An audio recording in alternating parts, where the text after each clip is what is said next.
must just be a trick or something. Gosh. Oh, Pog, I'm about to use this to buy a rich Amazing. wallet. I feel incredible. Yes.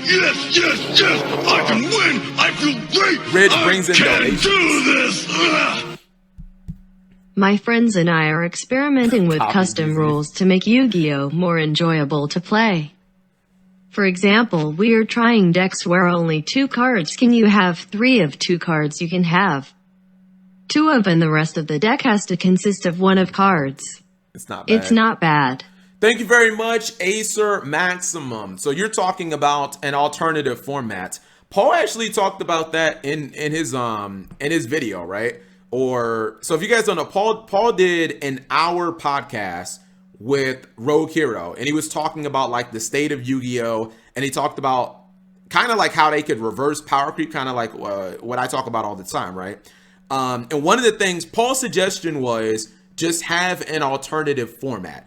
And this is going to be so boomer chat, like even I don't fully remember it, but this is something Konami, actually not Konami, Upper Deck actually had in place. And I just want to, like, if any of you guys remember this, which maybe one person in the chat will remember it. There was a time, chat, where Upper Deck, actually, this was an official format that was supported for, I don't know, like 6 months or something like that, where every single monster in your deck had to be like one type.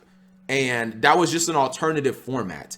It wasn't successful. It didn't take off. It was just something like a little spin-off that they tried for a while, and it, kind of flopped. But I do think, I don't know, it is fun to do stuff like that, Acer. The problem is getting Konami to actually officially support something like that. Like, it's just, it's so wishful thinking. It's dual. That's what I was going to say. The rules you're actually talking about sound, I don't play Duel Links, but they sound very close to like what Duel Links has. You guys know my thing. If you want to really reverse Yu-Gi-Oh, at least power creep, and you want to like definitively change how Yu-Gi-Oh is played, and you want to get back to like how it was in Zexal or early Arc V, I believe, unless you either have to ban like 50 cards, maybe not 50, but I don't know, maybe like 20 cards, or you basically have to set a power ceiling, chat. You can't have any more fucking Adamancipator decks, right? You can't have a deck that has extenders that special summon themselves, and then those special summons like special summon other monsters, and then there's no restrictions on what you can do for the rest of it. Like Adamancipator, dumbest idea. Like, what the fuck were they thinking? Like, every deck basically has to be like ABC power level, or like Trickstar. Like that, you have to, in R&D, they have to be like, it can't get more powerful than this, and they have to do that for like 2 years basically, because then every deck will kind of get to that power level. Cards, and there's even a convenient money clip on the back for carrying I wanted to get cash. a Ridge wallet, but they're out of my price range. What? Use a promo code. I can get you 10% off, Prince U Blood. I can get you 10% off. Highlander format. Remember Generation Duels? What was that? I vaguely remember that. What was that, chat? Because I feel like Konami, oh shit, was that, Salza, was that when Konami was supposed to do like formats of the past at YCSs and stuff like that? Dude, what did happen to that? No, I feel like Konami, this was like maybe 2 years ago or something like that. Konami said that they were going to have like past formats at like YCSs, and everyone got excited, and then like, what the fuck did happen to that? Like, I feel like Konami always does that. They like have these other things where they're like, yo, this is going to be so good. And then they try it out for like 3 events, and then they like, all right, what's it called? No one wanted to participate. See? Yu-Gi-Oh community too fucking toxic. Let's even have a lifetime warranty. Yu-Gi-Oh community so too toxic to even have fun.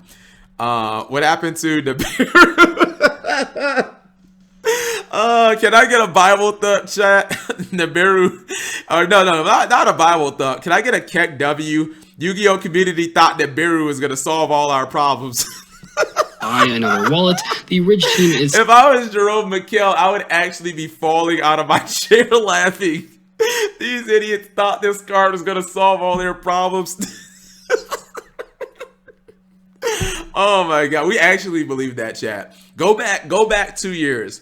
Like, if you want to vet what I'm saying, chat, go back 2 years and look at all the big Yu-Gi-Oh! I'm pretty sure I was wrong too. Go back and just type in Nibiru on the search bar and just see what Simo and I and see what every YouTuber said and how we all said that this is gonna like solve combo decks and like nope. Hold on, chat. Which came out first, Appaloosa or Nibiru? I feel like if Appaloosa came out, then we're wrong.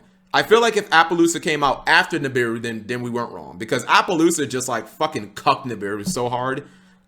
It was only 1 year. So hold on, Appaloosa came out first. Or excuse me, it came out before or after. I guess just say whether it came out after or first.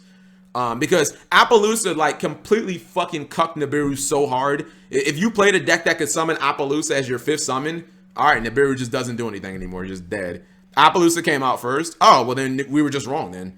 I think maybe we didn't believe that Yu-Gi-Oh! Decks would be able to make Appaloosa in 5 summons, but fucking happens. Like it so confident that you'll like it. They'll let you try it out for YouTubers 45 days. We did. Oh my goodness, dude. I'm seriously gonna make that video, chat. It may not even have to be where all YouTubers were wrong. It might even just have to be me. But chat, do you guys remember any YouTuber saying like impermanence is gonna be a staple? I feel like every YouTuber said it's okay. I actually that's crazy. I feel like every YouTuber was just like impermanence. It's all right. I feel like we all just said it was like I don't want to say a shitty breakthrough. MegaCapitalG here talking about Konami just saved Yu-Gi-Oh! Pog champ. Oh my god. Press 1 if every fucking YouTuber is just wrong about everything, chat. That's all we are. Like we're just fucking wrong. We're just like perpetually wrong.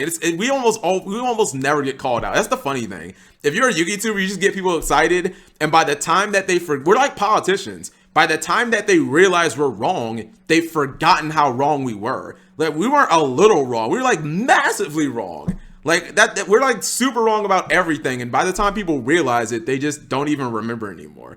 I told you Nibiru wasn't meta defining. what absolutely everybody is gonna be honest discussion.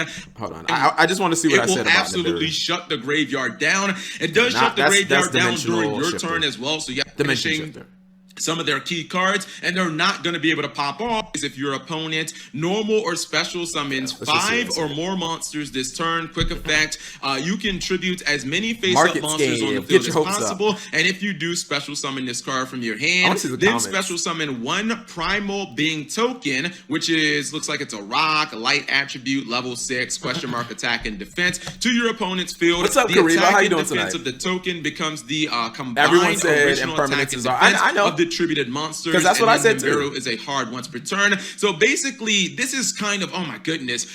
Basically, Jerome was saying that he wanted to kind of figure out what was the maximum amount of summons that a kind of a fair deck would do. And this is essentially, to me, this is like spear mode going second, except you don't have to actually wait for your opponent to do their entire play. You can kind of disrupt them at any given time. Let's be real. The summoning condition of this card, if your opponent special summons 5 or more times or 5 or more monsters, that's not that difficult. I mean, realistically, just going into a Saryuja Skull Dread generally is going to kind of meet that. If your opponent is doing some Guard Dragon shenanigans or Pendulum Summon shenanigans and stuff like that, we all know your opponent is going to special summon 5 or more monsters. The way that I look at this is, if you have this card in your hand, I think that right when your opponent, let's just say you were playing this card in today's meta game, like right now, I think right when your opponent drops that aggro pain, you just slam this card on the board. Not only do you get a 3,000 beater, because if I'm not mistaken, I think that this card is actually 3,000 attack, but then all your opponent's monsters are absolutely gone. Sure, they get a token that might be like super.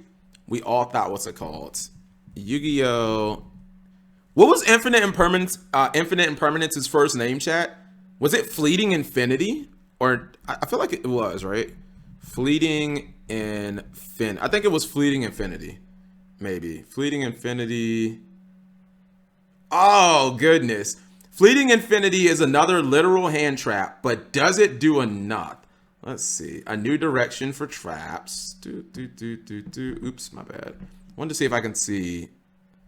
Wait, there has to be more people who made videos on impermanence than just, what's it called? Oh, it was Transcendence? Okay. Wait, Transience. I can't read.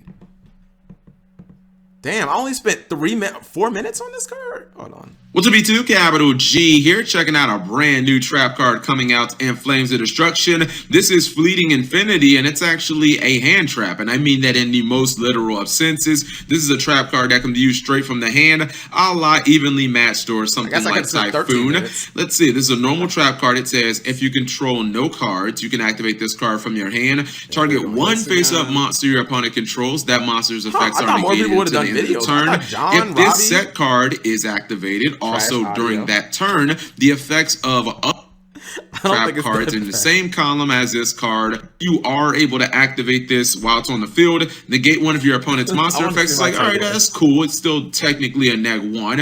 If you negate one of their continuous spell or trap cards, unless it's like some type of super impactful floodgates, I just don't really. Look at this editing, chat. This is fucking. Oh, look at this editing, by the way. For anyone who ever said that I don't know how to edit, put this in your pipe and smoke it. Look at this. If you negate one of their continuous spell or trap cards, unless it's like some type of super impactful floodgates, look at that. I just don't really know if it's ever going to be that relevant where it like turns the tide of a door or something like that. Like if you look at its hand trap effect, okay, it's basically Effect Veiler. But like I want to compare this card to things like Fiendish Chain, or something like, you know, Lost Winds. And when I compare it directly to those cards, because I kind of feel like those are its competition, although those cards have to be set on the field, Fiendish Chain is a card that, you know, can stop your opponent from attacking. And Lost Winds is a card that can, like, cut your opponent's monster down. Am I saying that Impermanence is worse than Fiendish Chain, chat? The size, and you could possibly use it twice, getting it back from the graveyard. So when I look at this card on the field, I just really don't know if that second effect is ever going to be really that. Oh my god, I just said Impermanence is fucking worse than Fiendish Chain. Relevant. That set on field effect, you know, it seems okay. I just, in the context of it, like it has to kind of negate something really powerful like a floodgate, like lose one turn or slow life, for me to think that it's really going to be all that relevant. I mean, I guess even if your opponent does have like a Mirror Force set, if they activate that Mirror Force, as long as it was in that column, it would be negated. So that'd be, you know, that's kind of okay. But I don't know. It just doesn't feel like it's going to be all that impactful. Maybe there's a place in this depending if we get more column-based archetypes. Konami has given us column-based archetypes so far. Told you guys, the Weather Painters and the Magical Musketeers. So if we get some more column-based archetypes, well, Mech Knights as well, maybe this card will be more playable. But did I make a video on Ash? Of course. I've made it. There's like no big card in like the last fucking 5 years you can find that I didn't make a video on. But like to me, it just kind of feels niche. You know, I wish it would. Niche card, PogChamp. Niche card. I called Impermanence niche card. This card will be more playable. Second but most to me, it just kind of Yu-Gi-Oh! feels niche. You know, I wish it would have, if it would have destroyed another like spell or trap that your opponent had in that column, or you know, like if it would have banished it, oh my god, then this would have been like a home run. But for right now, I'm just gonna say that this is like a single at best. But I really do like the sentiment Konami was going for. They were designing a card that should be kind of similar to Effect Veiler, but have a little bit of utility. So it's an okay card, but I don't really see it. I don't really think it'll see any meta play because.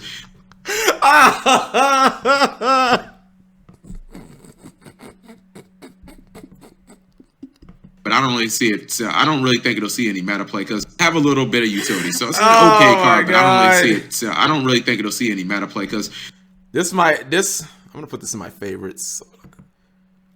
Add to not save to. This card will not see meta play, chat. It won't. It's just not good. I don't see it. I don't see it. Save to favorites. There we go. Whenever I make a CapG's worst takes ever, this will make the list, chat. I don't see this guy. I just don't see it. It's just a shitty Effect Veiler. How can it see meta play?